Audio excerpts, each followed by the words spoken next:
It's time once again for another thrilling episode of Markout Radio. For the next hour, sit back, pull the stick out of your ass, and enjoy. Be warned though, smarks and internet know-it-alls will be offended, annoyed, and generally pissed off at what's about to happen to your ear holes. You've been warned. Now, Markout Radio.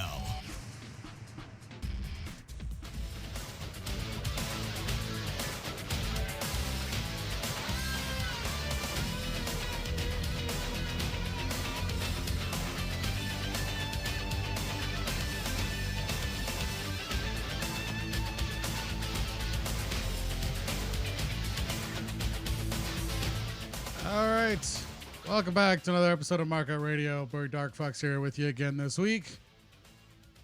I'm sure having the Nitro theme song in the background is going to get me fucking another YouTube strike. Fuck it. It happened last week again. Anyways, episode 63 for November 25th, 1996. Wacomico Civic Center, Salisbury, Maryland. Nobody all night could agree on the pronunciation of the Civic Center. They just kept saying it's from Salisbury and over enunciating the shit out of that. But anyways, this week hosted by Tony Schiavone, Larry Zbyszko, Mike Today, and Bobby the Brain Heenan. This is the 24th week in a row. Yes, we are still doing this gimmick where Nitro wins the ratings war that is a war with a 3.1 to Raw's 2.1. Last night was World War III, where the Giant won and would never ever get a shot at the belt, even though they created the goddamn World War III concept to compete directly with the Royal Rumble, and even though they've been pushing that the winner gets a shot at the champ, God. Last year, if you remember, Savage won, and he won a vacated WCW World Heavyweight title. Next year, spoiler alert, really? I can't get anything out of you? Spoilers. Can you turn it up for me, maybe? Spoilers. Thank you. Jesus. Hall wins challenges for the championship at Uncensored 98 in 1998.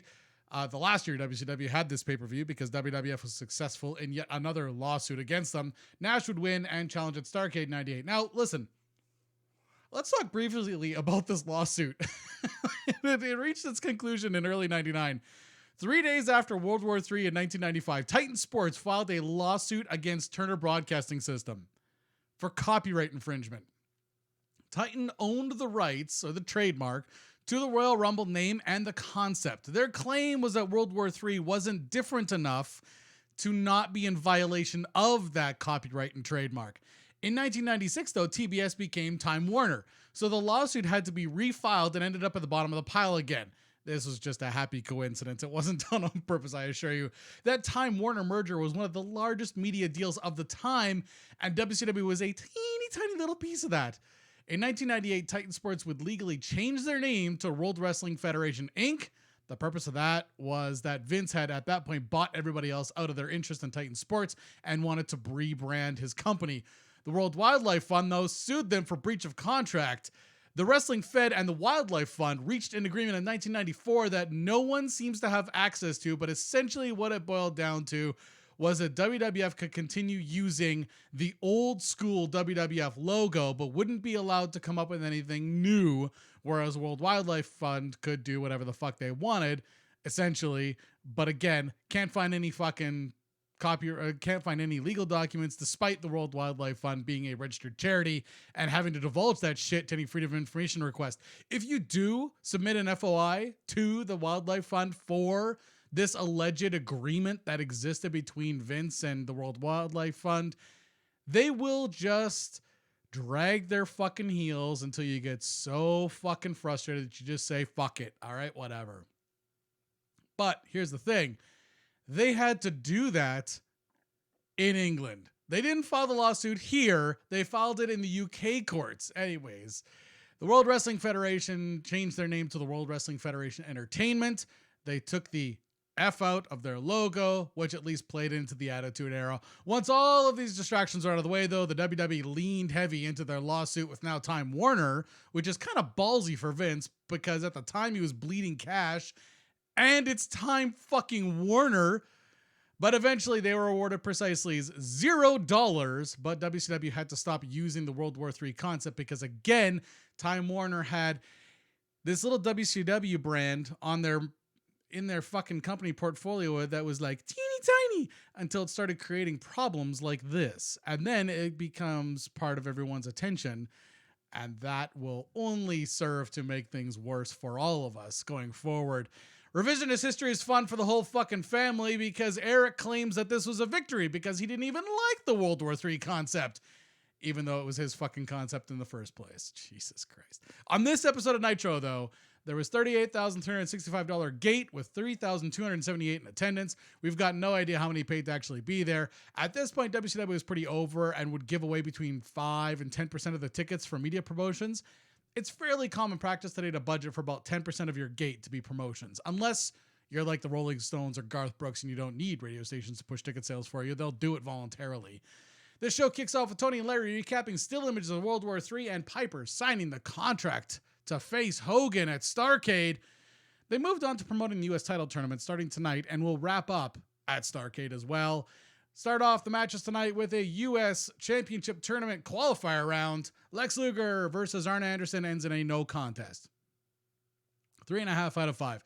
Now, this does two things. One is it takes Luger out of the U.S. title hunt. And with how much they keep pushing him to go over, having him have the U.S. title, not having him have the world title or something else was probably not a great idea. They could keep him perpetually in the mid-card as sort of on a roll for quite some time. But this is another holding pattern deal for Lex, whose contract was up and he was getting a nice fat he's getting a nice fat one as opposed to the one that he got when he originally signed with the company. Again, another raise. Anyways, I gave this one 3.5 out of 5. Anderson comes out sporting the new Horseman t-shirt. The announcers could have picked up on this and put it over as part of the ongoing heat within the Horsemen, but they failed to do so. Luger comes out and he's making his way to the ring when the camera catches some poor fat balding Mark with Sting makeup on and a white t-shirt with the Sting crow swooshes and eyes on it.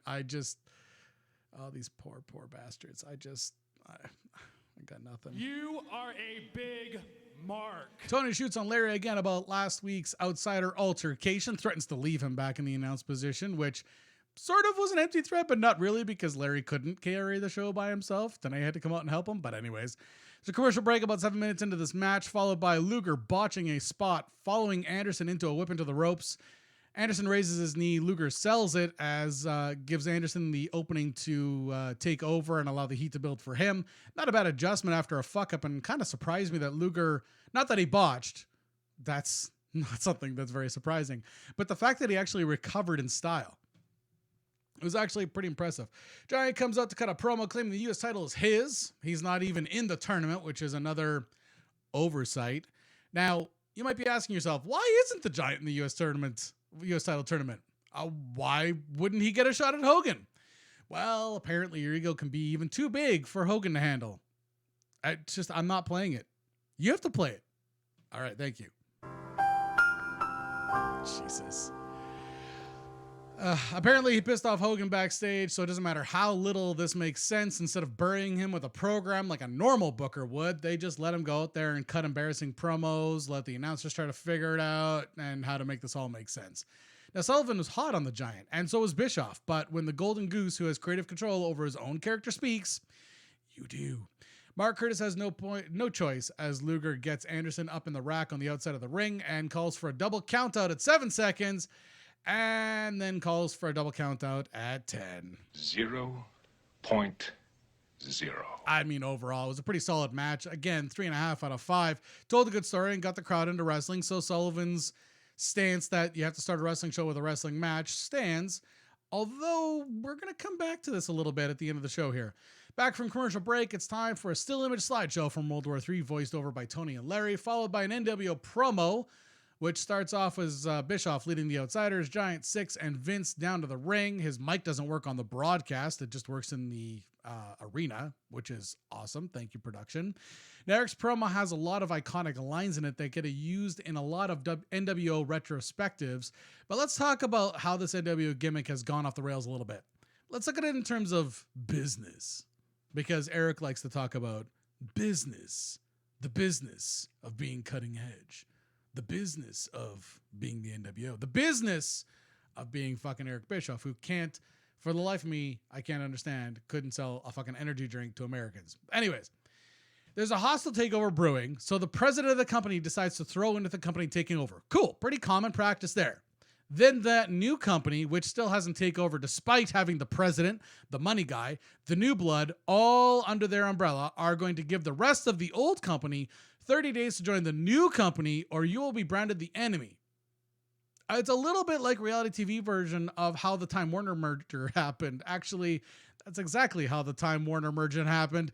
So for those of you still worshiping at the altar of Eric Bischoff being a brilliant creative genius, just understand he's essentially airing all of Turner's dirty laundry on TV for ratings, and Ted loves it. Not for the first time it's been done, and far from the best version of this whole song and dance. But to be fair, I do remember watching this as a teenager and buying into it pretty hard. You are a big mark. Thank you. But if you think about it for a second, WCW wrestlers don't want to join the NWO. What is going to happen that's any different than what's going on now? Will Eric force wrestlers into matches they don't want? Wrestlers wrestle. What difference would it make? There's what, 8 guys in the NWO? Didn't we just have a 60-man battle royal? So that's 13% of the locker room is NWO. And aren't they even using the same fucking locker room? So what's gonna happen? What? Oh, they're gonna attack WCW wrestlers? How is that any different than what's been happening up until now? If you're not with us, you're against us. That's the fucking MO since day one. What the fuck are you even talking about? It's just, Jesus fucking Christ. It doesn't make any goddamn sense when you stop and think about it for a second. But again, at the time, I remember buying into it really hard. Anyway, so oh dear, don't do that.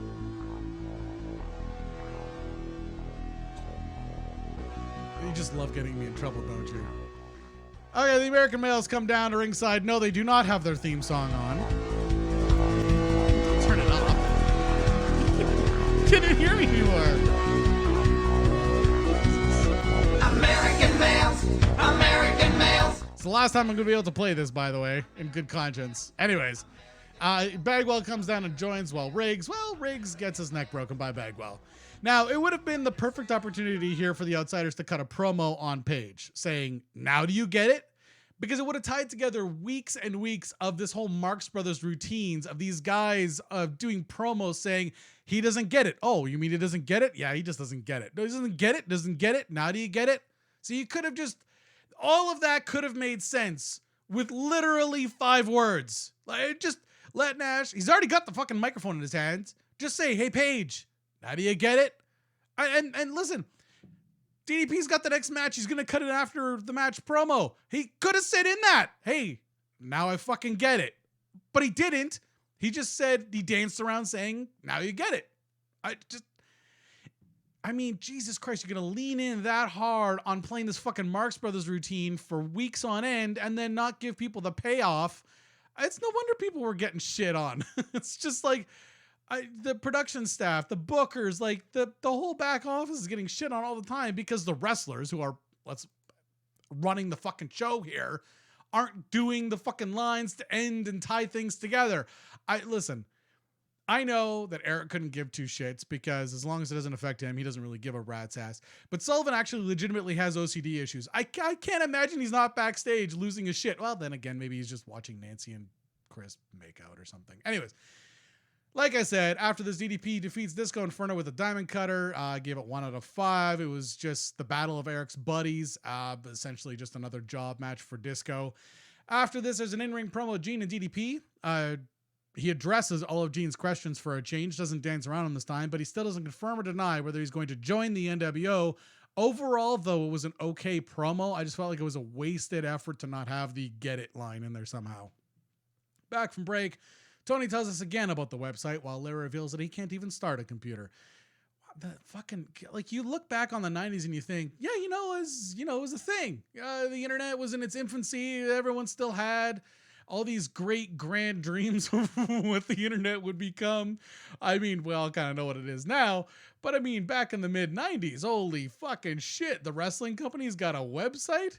I can read information online and don't have to go to encyclopedias. It was the 90s. The 90s really were a different time. That's honestly the first time I've been able to say that, and it hasn't been a shoot. Anyways, WCW TV champion Lord Steven Regal defeats Tony Pena, or Piena, and 2.5, and I don't know how long. I gave 2.5 out of 5. Regal is wearing one of the robes that Hunter Hearst Helmsley left behind when he left the WWF. No joke. I'm not being a smartass on this one. It's one of Triple H's elitist snob persona robes. Why? Because Regal's luggage was lost and all he had was his carry-on, which of course, because he's a fucking professional, he keeps his tights and his boots in there, but can't keep his robe in there because it'll wrinkle. So his robes, I think at that point he had about a dozen of them, all got lost. So what do? They raided the wardrobe department. What do they have left over? Fuck it. It's Helmsley's. It makes sense. Give him the fucking ascot too. Why not? Speaking of pros, Tony Pena is the founder of AAA, the company WCW has been partnered with to build their cruiserweight division. If you watch AAA today, actually, you'll see his widow come down to ringside with his framed portrait at large events as he passed away in 2006. Now, at the risk of speaking ill of the dead, Tony Pena is the Vince McMahon of Mexico. He would trademark wrestlers' names and masks in an effort to keep them on his shows only. The original Psychosis and La Parca became Nicho El Millonario? Fuck, I can't even get my lips around that shit. Anyways, and L.A. Park, who we all know as being Psychosis with a Y, and La Parca, but everyone, his name was L.A. Park. Whatever. They would come up, AAA would come up with Psychosis 2 and their own version of La Parca. They didn't really change the costumes all that much, just a couple subtle differences so that they'd know what they were looking at if it ever made its way onto television somewhere. They never really left AAA also, by the way, which is how Piano would have wanted it. Is it gross? Kind of. I mean, I've always had this love-hate relationship with promoters trademarking wrestler names and their appearances. It feels a little territorial and childish, but given the nature of the business, that actually makes a lot of sense, especially in AAA. With the advent of NXT brand in WWE and AAA, these companies spent a lot of time and money building a brand around a wrestler, and they don't want to see that money go elsewhere. So there are always going to be exceptions, of course, to this rule, but while it's shady, it's business. And listen, frankly, it's not nearly as fucking shady as some of the business practices that we consider normal today. So I know in retrospect, it seems a little fucking gross. And when we see it happen today, it's a little fucking gross. But I mean, Jesus, they're just trying to protect their intellectual property to a certain extent. There are always going to be instances like the Warrior. So if you want to know what happened with all that, just fucking Google it, because we'll get to the Warrior eventually. And I'm sure I'll shoot on it at some point, because I am also a big Warrior mark / dumbass for Warrior. But Jesus. Anyways, the PlayStation replay of the finish here showed the WCW is starting to get some more mainstream marketing going on to their shows. Afterwards, there's a Gene Rant promo with Rick Steiner. He was in Japan, that's why he hasn't been on TV lately, but he wants to make clear now that he's back, and he and Scotty are WCW guys. Are they really? All right, anyways. He wants to know what's up with Sting. He knows that Luger's a WCW guy. Gene holds his hand in the kayfabe way that he does and helps him get the promo done. It's so funny because the guy's actually an award-winning realtor and in the Atlanta area and an elected school board member. He was never an idiot, but he did play one on TV. After this, we get a non-WO Outsiders t-shirt promo. Thank you. WCW US Championship Tournament qualifier match here has Eddie Guerrero defeating Konnan in, I don't know how long, 3 out of 5 on that one. Hour 2 starts with Tenay's volume level lower than the theme song and definitely lower than the pyro. Nice production from WCW's professionals there again. Tony joins Tenay and Heenan in the stage announced position. Another great production decision, though this time at least there's a reason, since there was legally 2 shows still on TV, just like over on Raw. This is going to change eventually, but until then, we get to sit through waiting for Tony to run from ringside all the way to the entrance ramp stage. Heenan shoots on how many Guerreros there are, but only, of course, one made it to the top of the pile, and we are watching him in his fucking formative years. Konnan was still being a little weird and protecting himself in this match. Maybe there's some shoot history that I can't find about these two, but Konnan seems to be a little bit weird and protects himself and kind of shoots a little bit when in matches, especially with Mexicans he's faced it before, or people that he's faced in AAA or CMLL for that matter. Now, this is not for the AAA title, so Konnan would, of course, eat the loss on this one. Back from break, we recap some more of World War III via still images, while fans in the background chant for Regal. Big Bubba defeats Rick Steiner. I gave that one 2.5 out of 5. Bubba claims that this is what a real man looks like as he comes to the ring wearing a leather jacket and matching pants. Awesome. Rick comes down, continuing to sell his heat with Sting. Tony plugs the edited down Sullivan-Benoit match from Saturday night before the pay-per-view on this week's Saturday night. Sting appears in the crowd again to a pop from the crowd, makes his way down to the ring, and in creepy clown makeup again, gets into the ring and Scorpion Death drops Ricky, giving Bubba the chance for his, first W in God knows how long. That golden-voiced bastard Lee Marshall delivers his 1-800-COLLECT road report while shooting on Heenan again with his pin the tail on the Weasel line. This is just becoming his ongoing joke, which, of course, Heenan adores. Rey Mysterio Jr. defeats Psychosis. This one I gave 3 out of 5. This is a post-Psychosis leaving the AAA for WCW with the owner in the locker room this week. I can't help but wonder if there is some heat backstage. Also, La Parca's in WCW at this point, so one has to wonder what the fuck was going on and why the hell Tony Piano even came on the show. But I guess if he's invited, he's invited. Ultimo Dragon comes out on the ramp with Sonny Ono and his 8 belts. There's an over-the-top rope DQ spot here that was performed, but Tony drew attention to it, even though the ref pretended it didn't really happen. So thank you on that one, Tony. Psychosis goes for a middle rope razor's edge. Now listen, there's a couple of websites I go to have a look at what the card is before I go and watch the card. And one of them had this called what did Jarrett call it? The fall from the mountain or the mountain over or some shit like that. This is a razor's edge. And I understand that Jarrett did something similar, and that's fine. There's nothing wrong with that. But credit where's credit's due. They call it a Luthez press. They do not call it the Austin press. So anyways, Ray reverses this into a Hurricanrana for the W. It wasn't the cleanest I've ever seen this done, but it is damn near impossible, and only a handful of wrestlers in AAA ever did manage to pull it off. There's a Gene Ram promo after this with Benoit and Woman. Mostly kayfabe. There's a bit of a shoot as Benoit calls himself the man, asks Sullivan if he sees himself in Chris, then comments on his corporate ties. Woman gets the stick and refuses to let Gene help set her up. This was a total shoot from her, and she not only said that it's over, but when she grabbed the mic with her left hand, she showed that she wasn't even wearing the ring. Again, though, I mean, if you've been taking Benoit stabbings for months, it was over way before this fucking promo claimed it was over. And by the way, both Chris and Kevin look like they've been in a fucking bus accident. Back from break, Tony, Mike, and Bobby set up the contract signing. Then we dumped to World War III footage of Piper signing the contract to face Hogan and all of the NWO shenanigans that go along with that.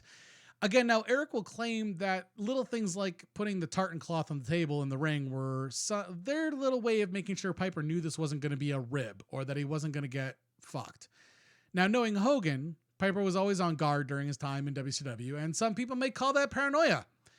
I call that intelligence. I still like that Piper shoots on Vincent for breaking him in, but the thing is, Eric, like a dope, agreed to give Piper a live mic as part of his contract at WCW so that he could say whatever the fuck he wants to say because Hogan told him that's how Piper was at his best. And he wasn't wrong either. Write that one down. Piper is best doing improv, but here's the problem.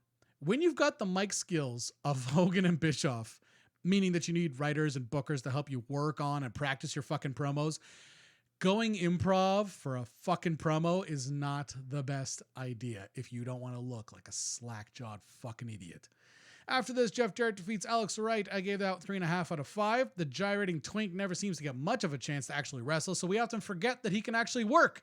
Instead, we remember things like Berlin and all the instances where WCW bookers effectively bury him after he won Rookie of the Year from PWI in 1994. But he still eats a loss in a ridiculously short match as a job.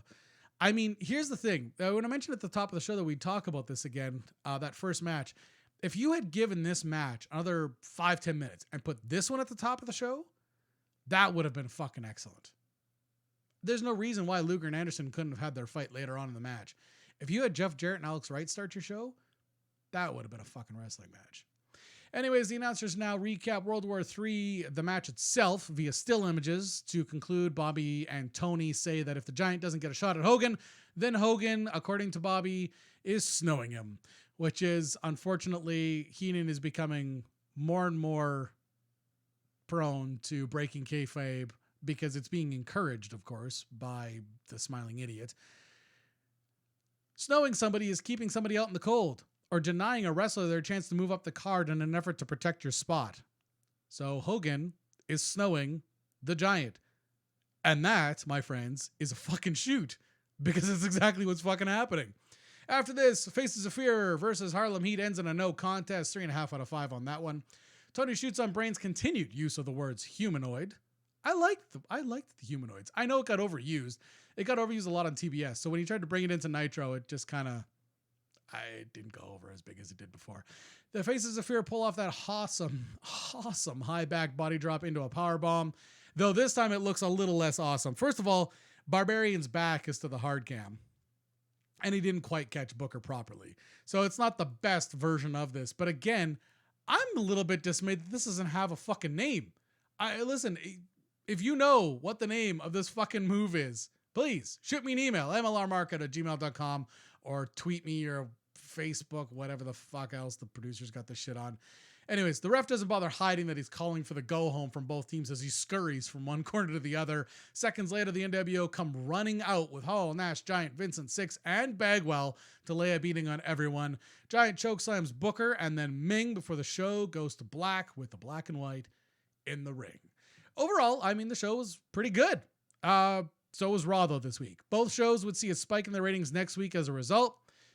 But Nitro here, the use of the packages has started to take some heat out of the live audience, as they're going to be watching these packages on the big screens like everybody else. Now, today, with the ongoing pandemic, when they do something like Undertaker and AJ's match, when they've got pretty much all of it being staged movie footage, it doesn't matter because there's no live audience to get bored. There's no live audience to be like, oh, why are we watching television? Why did I pay money to come and watch TV?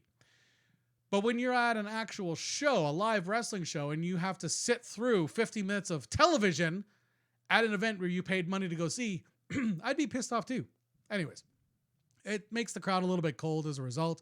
Makes the home audience think that this show is actually worse than it really was. The final run-in from the NWO was good, but rushed for time. They didn't usually do an actual literal run-in. They would walk down, intimidating. But because the Hogan Piper segment ran as long as it did, they had to rush the end of the show a little bit. Now, that doesn't hurt the NWO to do an actual run-in. It's just not as impressive as the slow walk and beaking that usually goes on. Overall, give this show a 3.5 out of 5. Decent, solid episode of Nitro, and next week, the ratings will be up as a result. Well, that was an abortion of a show. Should the mood take you, check out markoutradio.com and leave a comment. You can also find links there to our Facebook, Twitter, YouTube, and Stitcher channels. You can even leave a voicemail on our Skype. Just click the links and share them.